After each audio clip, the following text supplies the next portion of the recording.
This is my mom in 1991, the day she gets married to my dad. I know, that dress. I've never seen this video in its entirety. It's far too long and admittedly a little dull. I've been to a wedding before and I know what it's like, but I do enjoy being able to see my parents when they were young. This video is a time capsule to the past, one I'd be unable to see if my parents hadn't hired someone to record this day. Watching my parents' first dance, unsurprisingly, no one is recording it. If it weren't for the videographer, only the people who had been there would know what it was like. And all these years later, I'm sure their memories are fuzzy.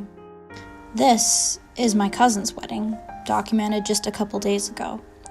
Just like with my parents, she hired someone to record the entire day. But unlike my parents, the audience is full of recorders as well. And entirely contrary to my parents, these videos and pictures are incredibly likely to make their way to the internet, where everyone will be able to see them. The device has acted to entirely change these two very similar events. While my parents' dance will be remembered only by a handful of people and watched by basically no one, my cousins will be remembered by hundreds, and most likely watched from time to time. Everything that has existed in the privacy of my family will now be projected to thousands of eyes. At this point, it may not even be necessary to attend the wedding, when you can just as easily experience it through videos and photos posted online.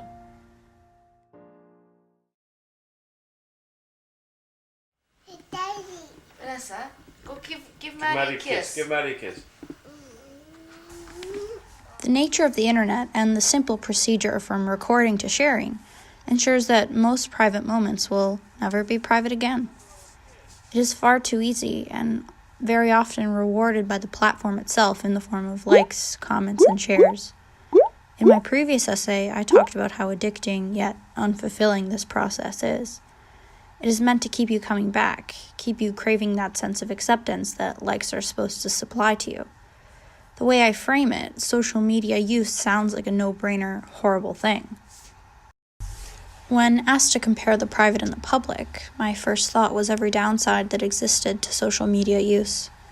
The government can track you, advertisers can track you, and generally your life is on display for everyone to see. I have always considered this a bad thing. In my essay, I blamed Instagram dependence on a false sense of gratification, something that I see often in my peers. We rely on a platform like Instagram to make us feel socially fulfilled. But when writing my essay, I never considered my mother or the many others like her who use Instagram not to socialize, but to post unedited photos of fond memories just because she wishes to. I distinctly make the accusation that users craft photos only to attract others. But this is clearly not always true. As soon as I sent this to my mom, she posted it right away without thinking twice. I mean, look at me. I could have at least benefited from a filter. My mom has never relied on media to develop a sense of self, but has always used it as a tool. Even if a company such as Facebook aims to addict users to Instagram, to assume that media platforms only exist to manipulate users completely disregards the free will and creative expression of the people themselves. I also mention in my essay the concept of Sherry Turkle's bubble effect, where users use devices to signal to others that they are separate from the present world and not to be bothered in a public setting. I don't disagree that the bubble is a real thing and a tactic that I use quite often.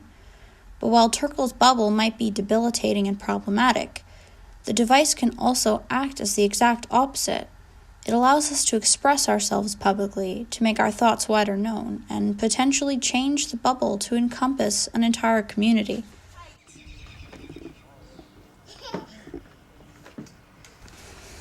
Originally, I wanted to use these home movies as a pivot point, to show that what is intimate and private can never be again. That this loss of privacy is an inherently bad thing. But watching these videos, I realized how much I wish that they were more easily available, and my family would be able to watch these times they have such fond memories of. I no longer wanted to present my views as so horribly negative. I wanted this video to prove to at least myself that the device, although not perfect by any standard, has acted to translate the private to the public in a beneficial way. Maybe I am being naive when I say all of this.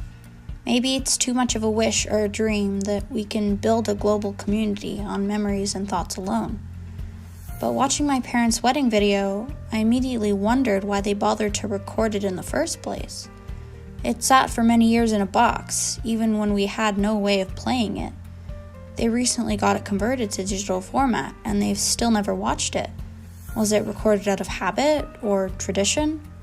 Maybe out of sentiment or the false idea that they would want to set a couple hours aside from a busy schedule to watch a video they personally lived? It's in our nature to record, to save memories as much as possible. Memories teach us, make us smile, remind us of who we are. Home movies are private, and they will be private forever.